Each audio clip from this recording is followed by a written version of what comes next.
Welcome back to another story on Whispered Tales. Now, let's dive into today's story.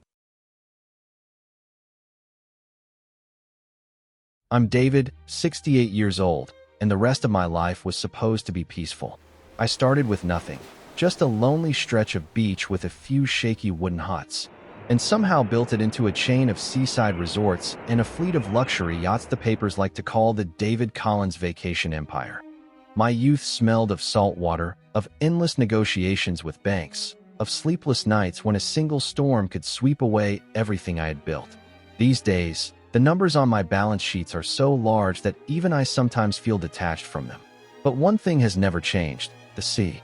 The sea is where I began, and I've always believed it's where I'll end. Helen, my wife, likes to tease that I love the ocean more than I love her. She's 62 now, her hair silvering, but her eyes are still sharp and steady, just as they were when we first married. If I'm the one charging ahead, she's the one who keeps my feet on the ground. We have 2 children, Jason and Emily. Jason, the older one, is 35, bright, capable, MBA from a well-known school. For years, I believed he'd be the heir to everything I built. Emily is 4 years younger, gentle, thoughtful, more drawn to art and community projects than to shareholder meetings. I truly believed I'd been a decent father. I gave them comfort, the best schools, memorable vacations on my own yachts. I assumed they understood my love without my having to say it. Until that cruise. It all started simply enough. After years of economic storms and sudden downturns, my company was steady again. I was growing tired of meetings, tired of numbers that no longer made my heart race. Helen said, "David, you need a break. We're not young anymore." I laughed. If I stop working, I'll die of boredom. But you're right. I need to let Jason and Emily handle things. Holding on forever keeps them stuck in their 20s. So we made a decision. Starting this year, I'd hand over more responsibility to the kids. Jason had already been running the yacht division. Emily oversaw community relations, charity foundations, and the island and marine projects, including the Helen Fund, which I created in her honor. When the company prepared to launch a new cruise route from Singapore across small islands, stopping in the Maldives, then looping back, Jason made a suggestion. "Dad, you should take the first test trip. It'll be a vacation, and I can show you how I'm running everything on board." I felt like a child handed a new toy. My doctor had warned me about blood pressure and stress just a month earlier. A cruise on my own ship, guided personally by my son. It sounded perfect. Only Helen wasn't as enthusiastic. That night, after Jason presented the plan over dinner, I noticed Helen was unusually quiet. Jason talked effortlessly about profits, bookings, routes, everything smooth and polished. Now and then, he turned to me. "Don't worry, Dad. Everything is digital now. You just relax and sign a few essential papers." After he left, Helen stood by the window, arms crossed. "What do you think of Jason lately?" she asked. "He's doing great," I replied, surprised. "Ambition isn't bad. He's working harder than ever. Every kid wants to prove himself to his father." Helen turned, a troubled look in her eyes. "Don't you feel he's hiding something?" Every time I ask about detailed financials for the yacht division, he dodges the question. I'm not accusing him of wrongdoing, but he seems under pressure. Pressure he won't talk about. I chuckled and hugged her. "You always worry too much. Remember when the bank cornered me years ago? You said I was hiding something too, but everything turned out fine. That's because you never risked the family's assets," she said quietly. "You gambled with your own sweat, not ours. Jason's different. He grew up with everything ready-made." I stayed silent. She wasn't wrong, but I still wanted to believe time, upbringing, and all we'd been through together would produce responsible children. "I'll pay more attention," I told her, "but I don't want to start by doubting him. Let this trip be a gentle check." Helen looked at me for a long moment, then sighed. "Fine, but if anything feels off, trust your instincts. Don't ignore it just because it's your son." I laughed, trying to lift the mood. "You make it sound like we're boarding a ghost ship. This is our yacht, remember? I'll call you from the Indian Ocean and tell you how beautiful the sunset looks over the Maldives." She didn't laugh. She only stepped close, straightened my collar like she'd been doing for decades, and whispered, "Take care of yourself. And remember, not everyone standing beside you is truly on your side, even if they say they love you." Back then, I thought she meant business partners. Investors. I never imagined that just days later, in the middle of a raging storm, her words would echo in my mind as a chilling whisper told me, "They want you gone." The morning we arrived at the port, the weather was perfect. The Ocean Pearl, the newest jewel of our fleet, gleamed in the early light. White hull, smooth curves like a gentle giant. Inside, polished wood floors, a soaring lounge, glass walls facing the sea, a European-style bar, spa rooms. Luxury everywhere you looked. Jason waited at the gangway, crisp white shirt, khaki pants, hair neatly styled. He hugged me with a bright smile. "Welcome aboard, Dad. This time, you're the VIP. Let me handle everything." Emily walked behind him, camera around her neck. "Look at Big Brother being all professional," she teased. "Just don't make Dad sign anything while he's sun-drunk on the deck." Jason laughed. "Relax. Dad's always sharper than we are when it comes to important papers." I looked at them, pride swelling in my chest. Whatever Helen worried about, in that moment, with the scent of the sea, the gentle waves tapping the hull, and the crew greeting us, I saw only a bright future. Captain Carlson, a man who'd been with my company for over a decade, shook my hand. "An honor to welcome you on the maiden run, Mr. Collins." "Just call me David," I said. "Out here, we're all the same." He smiled, but I caught a quick glance between him and Jason. A flicker of tension, so brief I almost dismissed it. Jason immediately shifted the conversation and led me through the ship, security systems, engine rooms, new fuel efficiency tech. He mentioned a new insurance package the company had secured for this route, including a special clause for me. "You're the company's most valuable asset," Jason joked. "If anything happens, at least Mom and we won't face financial trouble." I laughed and slapped his shoulder. "Nothing's happening to me anytime soon." I didn't know that just days later, on this very ship, my son would stand in a closed room with his sister and the captain, discussing how to make my departure look perfectly accidental. The first afternoon at sea was peaceful. I sat on the top deck, wine in hand, watching the sun melt into the horizon. The breeze brushed my face, carrying the familiar scent I loved since my youth. Far below, the engines hummed like a steady heartbeat. Emily joined me, leaning on the rail. "Dad, do you regret giving us more responsibility?" "Why would I regret it?" I asked. "I just feel a little older, that's all." "You're aging gracefully," she said with a soft smile, though worry flickered behind her eyes. "Dad, if someday I did something that disappointed you, would you forgive me?" I frowned. "What are you talking about?" Emily pressed her lips together, staring at the sea. "Nothing. I'm probably just stressed. Don't worry. I just wanted to ask. I didn't push. Maybe I should have. Maybe I should have listened to Helen's warnings, the captain's uneasy glance, and Emily's half-finished question on the deck that evening. But I didn't. I lifted my glass, letting the sunset swallow the last warnings fate offered me. I had no idea this would be my last day walking that ship as its owner, its father, and a man still in control of his life. Because the next day, in a narrow corridor leading to the engine room, amid the roar of machinery and the sharp smell of oil, a single misstep, a simple accident, would push me into the deepest darkness of betrayal. If I had known what was waiting for me on the second day of that voyage, I might never have gone down to the engine room. But life rarely lets us choose our path twice, and tragedy often begins with the smallest of things, a habit, a passing glance, or a turn that seems harmless at the time. That morning, the sea was as calm as glass.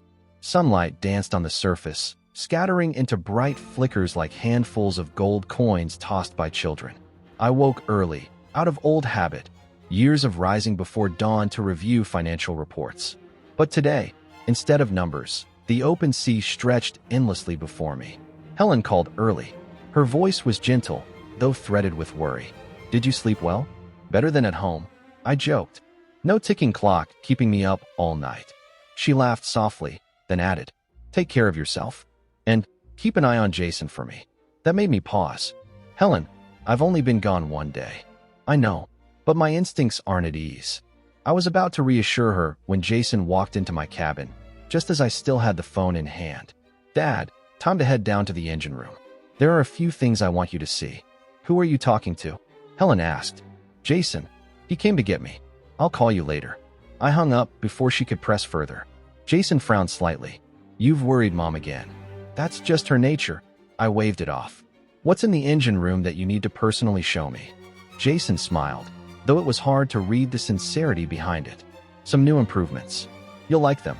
The hallway leading down to the technical area was narrow, lit by cold strips of neon light. The steady hum of engines vibrated through the metal walls. I'd always loved that feeling, a blend of machinery and ocean, like guiding a living steel creature across the world. But today something felt off. On our way down, we saw Captain Carlson. He was speaking quietly with another crew member, but the moment he spotted me, both men fell silent. Carlson straightened his cap and hurried toward us. Good morning, Mr. Collins. I mean, David. I'm just visiting the engine room. Nothing dramatic. I laughed. He looked uneasy, then turned to Jason. You're really taking him down there? Why wouldn't I? Jason shot back, sharper than usual. The engine room belongs to my father. Carlson froze. His expression was strangely conflicted. Enough to catch my attention, but not enough to alarm me. Yet, I patted his shoulder. Relax. I'm only here to look around. You all are doing great work. He nodded, but it was an uncertain nod. The engine room was hot, thick with the smell of oil and metal. Pipes lined the walls, and lights blinked on panels like restless fireflies. Jason talked about fuel data, new sensors that cut waste, and how we could save a few % on operating costs each year. I listened, asked a few questions, but my mind drifted. Carlson lingered near the stairs, watching us with attention he couldn't hide. Jason kept glancing at him too. Their eyes met once, briefly, and in that fleeting moment, I sensed a silent understanding between them. A troubling kind of understanding. Be careful here, Dad, Jason said, placing a hand lightly on my shoulder. The floor's a bit slippery. I'm going to check something on the other side. I'll be right back. I nodded. Jason walked off, his footsteps echoing on the metal grating. I watched him go, feeling a faint uneasiness creep in. I took one step forward, intending to get a closer look at a control panel. And at that exact moment, my shoe slipped on the floor. Everything happened too fast to grasp. My foot slid. My body pitched sideways. My hand reached for something, anything, but found only air. I felt myself falling toward the edge of a raised platform, and in a split second of clarity, I realized that if my head struck it, I wouldn't be able to stand right back up. The last thing I heard was the harsh clang of metal, and then darkness swallowed everything whole. I didn't know how long I was unconscious. At first, there was only a low rushing sound, like wind against my ears. Then voices, faint, distant. I tried to open my eyes, but my eyelids were heavy as stone. Through the haze, Jason's voice reached me. His tone was low, tense. We can't let him wake up on the ship. This is better than I planned. I tried to sit up, to ask him what he meant, but my body refused to obey. I lay still, trapped inside myself. A woman answered, Emily. I didn't think it would go this far. Jason, I'm scared. Jason snapped back, voice sharp and cold. Do you want everything to collapse? Do you realize how much Dad already suspects? The insurance, the contracts, all of it. If he checks the books, we're finished. My heart thudded hard, but my limbs were useless, like they belonged to someone else. A third voice cut in, Carlson, I've done what we agreed on, but you must keep your word. I want no trouble if there's an investigation. Jason answered, icy and controlled. Captain, just finish your part. Tonight, when the sea gets rough, you'll report a man overboard accident. We'll handle the rest. Emily stammered. And Mom. Jason exhaled sharply. It's better if she believes it was an accident. You think she can handle the news of bankruptcy? Lawsuits? No. This is the only way to protect everything. Dad will leave with dignity. The company stays with us. I wanted to scream, to grab him, to shake him and ask when he became someone capable of this. But I couldn't move, couldn't speak. I was a prisoner inside my own fading consciousness. Then another voice whispered, a fourth voice, soft, close to my ear. David, can you hear me? The whisper was gentle but unmistakably clear. Nancy. Nancy had been our housekeeper for over 30 years. Quiet, loyal, steady, a presence woven into our family. Don't move, she breathed. You've taken a blow to the head, but you can still hear them, and you need to know, they're planning to harm you. Her words slid into my mind like cold blades. I'll try to get you out, she whispered, but you must pretend to stay unconscious. Don't let them know. Footsteps approached. Nancy slipped away as silently as she came. Jason's voice rose again, brisk and commanding. All right, lift the stretcher. I'll make an announcement later. Tell everyone Dad had a minor accident. Emily asked, trembling. What if he wakes up before tonight? Jason's answer was a hiss. Don't let him. Understand. A crew member murmured. Yes, sir. I felt myself lifted onto a stretcher, my body swinging slightly with each step. The smell of oil, salt, and antiseptic swirled together, making me nauseous though I couldn't react. Jason's voice drifted from behind me, edged with calculation. Tonight is perfect. The sea will be rough. No one questions an accident at sea. A quiet laugh followed, soft, cold, enough to make my spine crawl. And in that moment, I knew. This voyage I thought would be a peaceful getaway had become a path leading straight into betrayal. I didn't know how much time I had left. I didn't know what Nancy could do.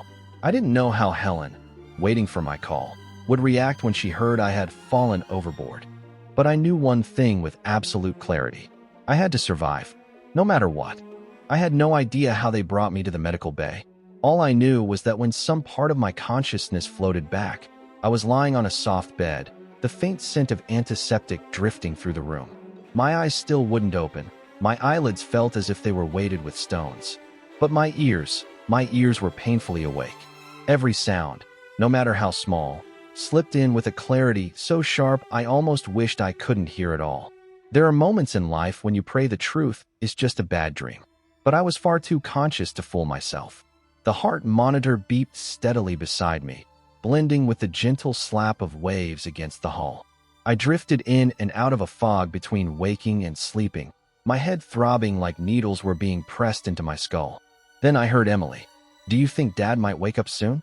Her voice trembled. It was the voice of a frightened child, not the young woman who'd once managed million-dollar charity funds with ease. Jason answered, his tone flat. No, the ship's doctor said he took a hard hit. Even if he wakes, it won't be soon. What if he heard us earlier? Emily whispered. Jason lowered his voice, so low I had to strain to hear it. Don't fall apart now.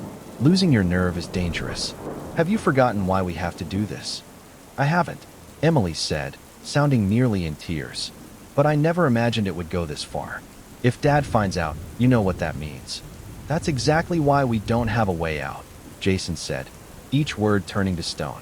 If he checks the books, everything ends.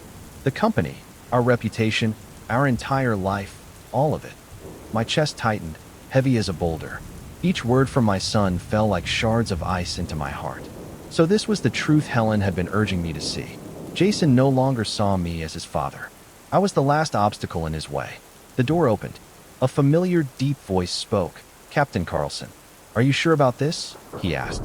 Announcing an accident at sea isn't simple. The storm tonight won't be as strong as predicted. Jason replied immediately. It's still enough. We just need the seas a little rough. You understand if this is investigated. Carlson began, leaving the sentence unfinished. I already told you, Jason snapped. You won't be implicated. All statements and paperwork, Emily and I will handle them. Carlson was silent for a long moment before saying quietly, let's just hope he doesn't wake up before tonight. A chill rippled through me, though the room was warmer than the engine deck. They believed I was unconscious, and that was the only advantage I had left. After the three of them left, the room fell into a suffocating quiet. I lay there, breathing slowly, evenly. Every breath felt trapped beneath spiraling thoughts. Why would Jason do this? Why would Emily follow him? What twisted both of them from the children I raised into people willing to harm their own father? I wanted to open my eyes, to sit up, to run out and shout to the crew that I was alive. But my body betrayed me. My hands were numb, my legs nearly lifeless, my head pounding at the slightest effort. I was depleted. Then the voice I knew so well returned. Mr. David, if you can hear me, move your finger a little. Nancy. I had heard her voice every morning for decades, while she prepared Helen's tea or pressed my suits. Nancy had been part of our home for more than 30 years, though she never asked for recognition. I tried. Slowly. Painfully. A faint twitch in my finger, barely visible, but Nancy noticed. Good. You're still with us. Her voice trembled, part fear, part resolve. I can't say much, she whispered near my ear. But Jason and Emily, they've crossed a line. I've overheard their plan for days. You need to get off this ship as soon as I can create an opening. I wanted to ask how, why, when, but my body remained stone. Only my thoughts could move. I've hidden your identification papers, Nancy continued. They won't be able to use them to stage a scene. And I've alerted someone from the maritime rescue team. They can only come if they receive a signal from a device I placed on you. A signal? Nancy lowered her voice further. I embedded a micro GPS beacon into the lining of your sleepwear. When I trigger it, they'll locate you. But I need the right moment. The storm tonight will cover our tracks. I heard her draw a deep breath, like she was weighing an impossible choice. From now until tonight, you must pretend to stay unconscious. No matter what you hear, no matter what they do, don't react. I wished I could nod. Nancy seemed to understand without needing one. I'll stay near this room. When the time comes, I'll take you to the service deck. It's the only area without cameras. Just then, the door opened softly. Nancy moved away in an instant, pretending to adjust towels. Emily stepped inside. He's still not awake? Emily's voice was hoarse, fragile. He's very weak, Nancy answered, calm and steady. A fall like that, he's lucky to still be breathing. Emily took my hand. Her fingers were cold, so cold they made me shiver inside. Dad, she whispered. I'm sorry. The words stabbed deeper than any betrayal. Nancy stood nearby. I couldn't see her, but I heard her breathing, slow, controlled, keeping herself from reacting. Emily continued, voice cracking. If things hadn't gone this far, we wouldn't have done it. You understand, don't you? I didn't understand. I would never understand. What hurt wasn't the scheme. It was knowing Emily's guilt still wasn't enough to stop her. Jason entered moments later. Emily, come on. We've got a meeting with the captain. Emily pulled her hand back. I just hope he doesn't wake up before tonight.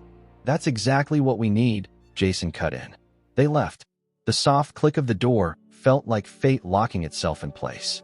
After they were gone, Nancy returned. I only have a few minutes, she whispered. Tonight will be dangerous. But if we don't act, you won't make it. She slipped a tiny piece of paper under my pillow. I felt it brush my cheek.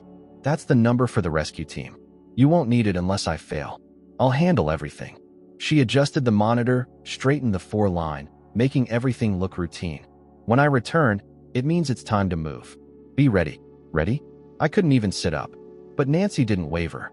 Perhaps she believed in something I hadn't yet managed to believe, that the will to survive could pull me back from the edge.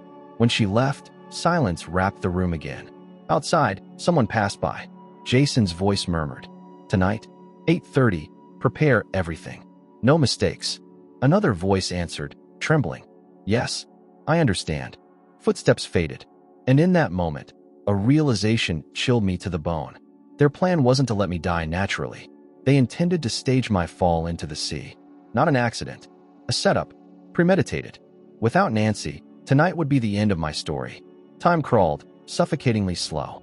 I lay there, unmoving, with only my hearing left as a weapon. I heard footsteps, metal rattling as the sea grew rough, waves pounding harder against the hull. Then, just as I feared Nancy might not return, the door cracked open. Mr. David, she whispered, it's time. Her hand touched my shoulder, warm, steady, the only anchor I had left in an ocean of betrayal. I'm taking you to the service deck. Stay completely silent. We have one chance. I felt my body lifted, slowly, carefully. Nancy was far smaller than I was, but in that moment, she carried the strength of someone fighting for more than a life, someone fighting for the truth. Tonight, I was leaving this ship. Tonight, I would fight for my life, even if I had to crawl through hell itself, even if it meant accepting the reality that my own children had chosen to erase me to save themselves. Night falls over the sea faster than it does on land. In just a few minutes, the clear sky was swallowed by gray clouds that erased the last trace of orange from the sunset. I heard the wind howling outside, the ship's hull creaking as the waves grew rougher. The ocean pearl, so proud and solid by day, suddenly felt fragile in the anger of the night sea. Nancy guided me down a narrow corridor. Each of her steps was as light as breath, careful not to make a sound, yet firm enough to keep me from collapsing. I was no longer fully unconscious, but my head still throbbed, and my legs trembled so badly that without her arm, I could have dropped at any moment. Keep going, Nancy whispered. We need to reach the service deck before they come to check your room. I nodded, or at least I thought I did. I wasn't sure if she saw it, but she kept leading me on. The hallway was empty. The rough sea made the overhead lights sway slightly, the bulbs flickering like they might go out at any second. Far away, the ship's intercom crackled. "Attention, passengers. Due to worsening weather, please limit movement on the open decks." No one knew that this storm had been chosen by Jason as the perfect cover. Nancy stopped at a small door at the end of the corridor. She glanced up and down the hall, then quietly pulled a key from her pocket and turned the lock. "They won't be watching this area," she murmured. "No one comes here unless they have to."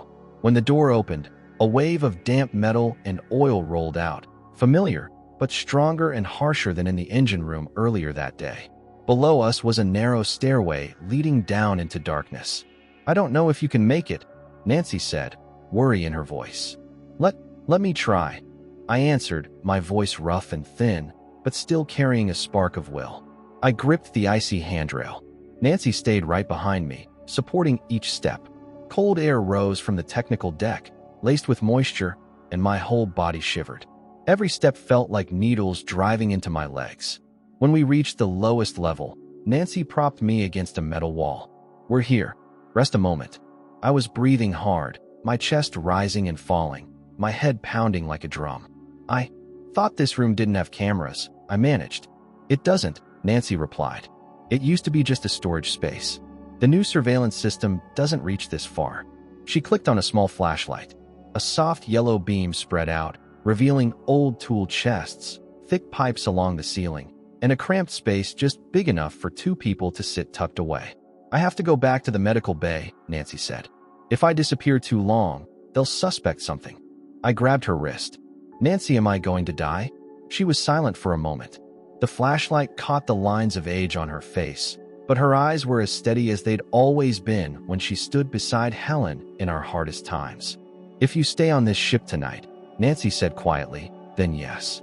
But if everything goes as planned, as long as the rescue team picks up your signal, you'll live." "And what about you?" I asked. "If they find out you helped me." "If that happens," Nancy said with a faint smile, "then at least I won't have betrayed my own conscience. Mr. David, I've been with your family for 30 years. Helen treats me like a sister. Jason and Emily used to call me Aunt Nancy. I watched you build this empire out of sand. I owe you this much." Tears burned my eyes, not from pain, but from heartbreak. "Thank you, Nancy. You have to live," she said, tightening her grip on my hand. "You have to tell the world what happened. Helen deserves the truth. And your children need to face what they've done." I nodded slightly. This time I knew she saw it, because a tense but relieved smile touched her lips. "I'll activate the GPS beacon as soon as I leave," she said. "But they'll be checking your cabin. I have to stage a scene. Prepare yourself." "Prepare for what?" I asked. "For the moment when you fall overboard." When Nancy left the compartment, I was alone, sitting in the damp dark, listening to the sea like it was the heavy breathing of fate itself. I couldn't hear footsteps in the hallway anymore, only the wind howling around the hull and the metallic groan of the ship rolling with the rising waves. Time dragged by, slow and suffocating. I don't know how many minutes passed before the intercom crackled again, but the voice that came through made my skin crawl. "Jason, this is an emergency announcement. Mr. David Collins has fallen overboard during heavy seas. All crew are to immediately initiate search procedures." I closed my eyes as hot tears slipped out. They had begun. Then came shouting, running feet, people calling to each other. It was chaos, but a chaos that felt far too well rehearsed.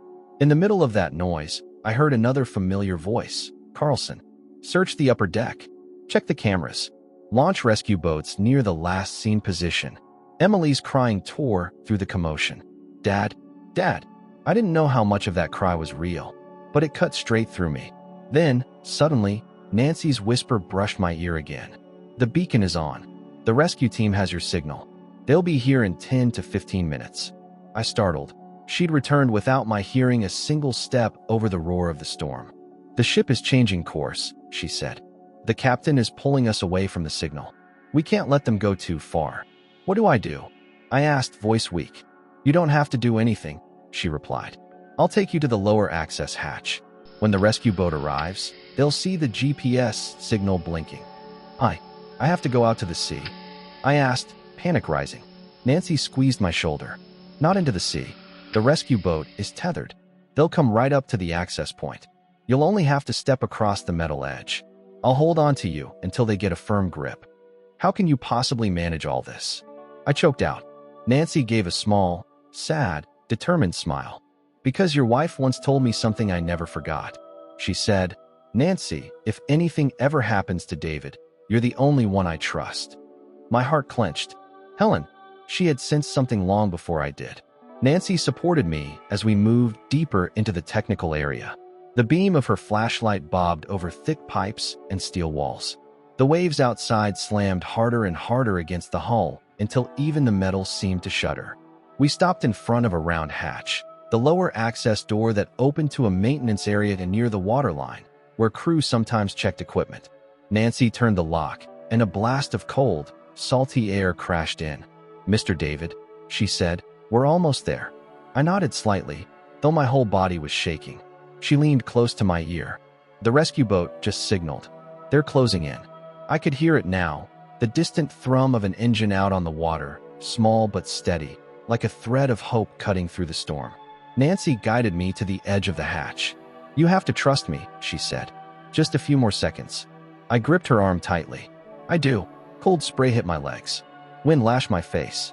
My heart hammered. But for the first time that night, fear gave way to something else, hope. "Nancy," someone shouted from far behind us. Carlson's voice. "What are you doing down there?" Nancy didn't turn around. "Now," she whispered. A searchlight from the rescue boat flashed beneath the ship. Nancy pressed her hand against my back, nudging me toward the steel edge. I stepped out, into the freezing wind, into a space where life and death were separated by just a few breaths. Nancy held me tightly until strong hands from the rescue boat seized my arm. "We've got Mr. Collins," someone yelled. At that same moment, Jason's scream echoed down from the upper deck. Not the cry of a son losing his father, but the shout of a man losing control. "Nancy, what are you doing?" She didn't answer him. Instead, she spoke her last words to me, her voice steady in the roar of the storm. "Live, David. Tell the world what really happened." They pulled me into the rescue boat, my body shaking violently, my heart pounding harder than it had all night. For one simple reason. I was free. I was alive. And I was coming back. I woke up in a room that was stark white, softly lit, with the familiar smell of antiseptic, only cleaner, calmer than the medical bay on the ship. The sound of the sea was gone, replaced by the low hum of an air conditioner and, faintly in the distance, waves brushing against the shore. A voice spoke. "You're safe now, Mr. Collins." I turned my head. The man standing at the door wore an International Maritime Rescue uniform. His jacket was still damp with salt water. "Where am I?" I asked, my voice still hoarse. "Centaura Island Rescue Station," he said. "About 10 nautical miles from your ship's route. The person who contacted us to save you took a huge risk, but was incredibly smart. I wanted to ask about Nancy, but my throat tightened.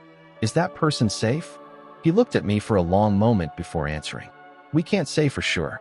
When our rescue boat left the ship, things on board were already chaotic. But the one thing I can tell you is this: you're alive because of them." I closed my eyes, my heart twisting. I didn't dare imagine what Nancy might be facing. I was allowed to stay at the rescue station for only a few hours before a helicopter carried me to a secluded house by the sea. It belonged to the insurance company, a confidential facility. They didn't want any information made public until they had investigated thoroughly.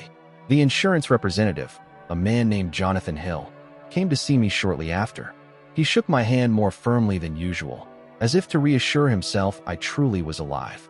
"Mr. Collins," Jonathan said, "you should know, as far as the world is concerned, you're already dead." I wasn't surprised, but hearing the words out loud still squeezed my chest. Jonathan turned on the large screen in the room. The first image was a breaking news alert, headlines flashing. Resort tycoon David Collins missing at sea. Suspected storm accident. Coat and shoes of Mr. Collins found on upper deck. Family devastated. Acknowledges likelihood of his death. In the corner of the screen, I saw Emily, eyes swollen red, lips trembling as she tried to speak through tears. "My father. He left us while looking out at the ocean. He loved the sea. We believe it was a tragic accident no one could have predicted. Jason stood beside her, head bowed, hands gripping the microphone. My father always told us that if anything happened to him, we should continue running the company in his place. I'll honor his wishes. Performances. Every word. Every tear. So perfect it was terrifying. Jonathan turned off the screen. You need to see this too, he said, loading another video. It was an emergency shareholders meeting held online. Jason sat at the head, dressed in black, his tone heavy with grief but steady. The company will not stop. We'll make sure everything continues to run smoothly. That's what my father would have wanted. A major shareholder spoke up. We're very sorry for your loss, Jason, but are you prepared to take on the CEO role? Jason nodded, his eyes burning with ambition under the mask of sorrow. I've been preparing for this for a long time. I'll protect my father's legacy. My hand curled into a fist. My legacy? Or the fortune he was trying to swallow whole?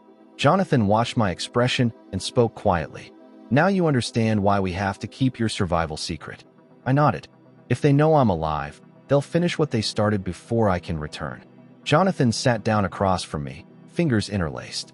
Mr. Collins, the insurance company has been suspicious of Jason and Captain Carlson for some time. Some of the recent policy documents didn't add up. And a week before your trip, we received a request to increase the payout in case of an accident involving the business owner. But those documents didn't have your signature. I drew a sharp breath, anger burning hot behind my eyes. Jason really did it. Jonathan nodded. We need to verify everything. But now, we have confirmation of the most important fact. You did not authorize those papers. I asked, and Nancy, will she be dragged into this? Jonathan hesitated. We don't know, but if they realize what she did, they could blame her for letting you fall overboard. Or worse. It felt like a boulder pressing on my chest. Nancy had risked her life to save mine. And here I was, sitting helpless in a safe house, while she might be walking straight into their trap. I stood up, my legs still shaky, but my voice was firm. I won't let them hurt her, and I won't let my children destroy this company.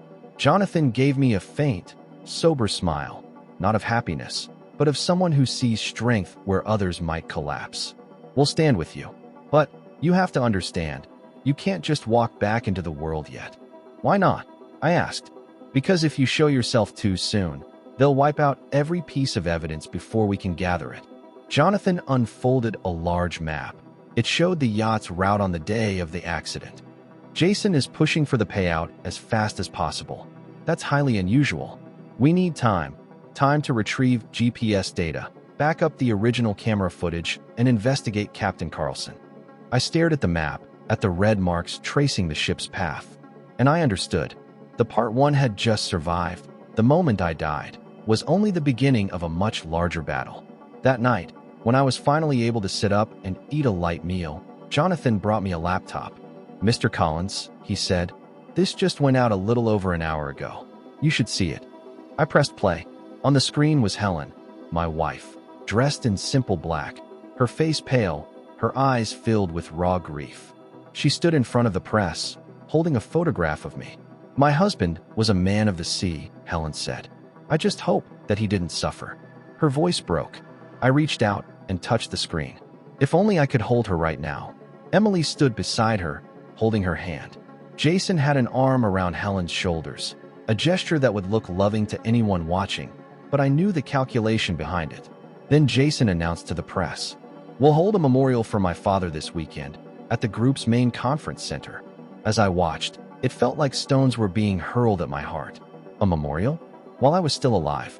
While he was the one who had orchestrated the need for such a memorial? Jonathan said quietly, they're accelerating the process of formalizing inheritance. But that haste will also speed up our investigation. I braced my hands on the table, closed my eyes for a moment, then asked, how long do I have to stay hidden? Jonathan replied, until we have enough evidence, and until you're truly ready to face your children. I opened my eyes, and in that moment, I knew my life had crossed into a new phase, darker, more painful, but also more resolute. If the sea had dragged me into the shadows, then I would be the one to walk back out of them. I would return, not for revenge, but for the truth. And I would look into the eyes of Jason and Emily, the children I once loved more than my own life. and asked them one question. Why did you choose to erase your own father? 3 days after I had vanished into the ocean, the sky over Centaura Island was clear and bright, completely opposite from the storm closing in on my company back on the mainland. Every bit of information pointed to one truth. Jason was trying to steer everything his way, and the harder he tried to conceal it, the more mistakes he made. I sat by the window, watching white waves crash against the rocks. Beside me, Jonathan, the insurance representative, set down a stack of documents nearly 200 pages thick. Mr. Collins, he said, we've begun reviewing the Ocean Pearls data, and nothing, absolutely nothing matches up. My heart tightened. Doesn't match? How? Jonathan opened the file and pulled out 3 sheets. One was Jason's statement, one was Emily's, and the third belonged to Captain Carlson. If this were a natural accident, Jonathan said slowly, all 3 statements would line up. But they don't. I leaned forward. Jonathan read aloud. Jason reported that you left the medical bay to get some fresh air on the upper deck around 2015. But Emily stated that you were in a deep sleep and she was with you at 2010. My hand clenched. Jonathan continued. And the captain claimed you were discovered missing at 2012. That means all 3 gave completely different timelines for the same event. I drew in a long breath. So one of them is lying. Jonathan shook his head. Not one. All 3. He handed me another stack, security camera logs from the yacht. When we requested the camera footage, Jonathan explained, Jason sent us a processed version. What he didn't know is that our technical team already had access to the original satellite-backed archive. Satellite? I asked. Yes. The Ocean Pearl uses real-time sync. Some cameras automatically send backup footage to the accident prevention server. Jason didn't realize that. My pulse quickened. Jonathan opened his laptop and played a video. The screen showed the hallway leading to the medical bay, dark, swaying with storm wind. I saw Jason's silhouette moving quickly, steps urgent, phone in hand. Jonathan fast-forwarded. Then came the image that chilled me to the bone. Jason entering my room. 5 minutes later, he walked out wearing an expression of calm, so cold it made my skin prickle. In Jason's version, Jonathan said, this entire segment was removed. But we recovered it. And here's something even more troubling. He switched clips. The next video came from an upper deck camera. Waves slammed hard, wind whipping water in sheets. Near the railing, 2 figures were talking, Emily and Captain Carlson. I leaned closer. Emily was crying. Carlson kept glancing around nervously. At this time, Jonathan said, it was 2010. Jason claimed you'd already left the medical bay by then. But the footage from your room shows he was still inside with you. I felt heat surge up my spine. And Emily? Why was she on the deck at that exact moment? Jonathan added, we enhanced the audio from the wind microphone. It's not perfect, but you can make out pieces. He played the sound. Wind roared, but between the gusts, Emily's trembling voice broke through. We shouldn't be doing this. I'm scared. What if someone finds out? Carlson answered, voice low and tight. You're in too deep. No turning back now. My ears rang. Jonathan met my gaze. And that's not the only inconsistency. He switched to another camera from the aft deck. The video was blurry with sea spray, but I recognized 2 figures, Jason and Carlson, standing near the technical area. This moment, Jonathan said, is exactly when Jason's submitted footage cut to a blank screen. But the satellite backup didn't. The picture sharpened. Jason handed Carlson an envelope. Carlson tucked it inside his jacket. Jonathan said quietly, the captain received a payment right before you were reported missing. I felt something inside me drop, heavy and hollow. There was motive. There was evidence. There was orchestration. Jason and Carlson, 2 people I had trusted, had planned everything. If not for Nancy. Jonathan closed the laptop and lowered his voice. Mr. Collins, this wasn't an accident. This was deliberate. And we suspect the engine room incident wasn't a slip. I whispered, you mean they wanted me to fall? Jonathan didn't hesitate. Not fall. They wanted you unable to resist. A cold wave ran down my spine. And the insurance claim? I asked. Any movement from Jason? We've kept everything quiet, Jonathan replied. He believes you're dead and is too busy seizing control to notice we've retrieved original data. He handed me another document. This is the compensation claim Jason submitted 3 hours after your disappearance was announced. 3 hours. My hands trembled. He stated the company needs the funds urgently to maintain operations, Jonathan said, as if he had prepared it in advance. I frowned. The company isn't short on cash. I left a strong safety reserve. Jonathan placed yet another set of papers in front of me. We've started reviewing internal finances, and we found this. The report showed a string of internal transfers, temporary investments, emergency expenses, and silent loans I had never approved. Jason used your name to guarantee a $12 million loan, Jonathan said. And that money is gone. A sharp pain shot through my chest. How did he keep this from me? Jonathan sighed. He used the representative account belonging to Emily. I sank into my chair. Emily, was she involved because Jason pulled her in? Because she was afraid? Or because she thought it was the only way to protect the company? I didn't know, but I did know one thing. Emily still had a conscience. Jason did not. While I wrestled with the thoughts, Jonathan answered a phone call, brief, urgent. He turned back to me. Mr. Collins, we have new information. From whom? The route analysis team. They found evidence of GPS tampering when the yacht reported your fall. Someone altered the coordinates minutes before the official announcement. I narrowed my eyes. Tampering with GPS means Jason wanted the search to fail. Jonathan nodded. He wanted to make sure no one believed you were alive. I stood, steadily, for the first time in days. Jonathan, I said, it's time for me to go back. He studied me for a long moment. Not yet. You need to wait for more evidence. That's the only way to bring Jason down lawfully. I looked out toward the sea, waves crashing over the rocks, relentless and strong. Mr. Hill, I said slowly, you'll have your evidence. Jason will destroy himself. People like him always do, because they think they're too clever to get caught. Jonathan gave a small, unreadable smile. In this case, I believe you may be right. I turned back, fists clenched. I swear to the sea, I will return, and I will expose the truth.